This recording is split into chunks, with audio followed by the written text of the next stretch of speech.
Chathamattam government higher secondary സ്കൂളിൽ പ്രവേശനോത്സവം നടത്തി.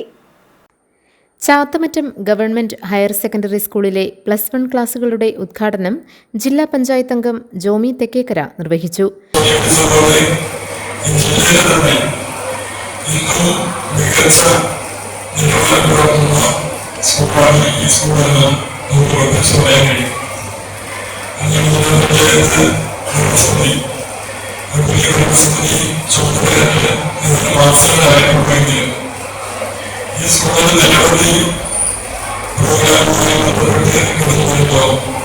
ഗ്രാമപഞ്ചായത്ത് പ്രസിഡന്റ് ഷെജി ജേക്കബ് അധ്യക്ഷത വഹിച്ചു.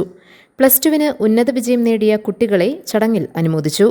റാജി വിജയൻ, ജോസഫ് വർഗീസ്, ബിനോയ് ജോർജ്, നിസാമോൾ, സിമി പി മുഹമ്മദ്, പരീദ്, സന്തോഷ് തകിടിയിൽ, PV അനൂപ് എന്നിവർ പ്രസംഗിച്ചു. GTV news Kothamangalam.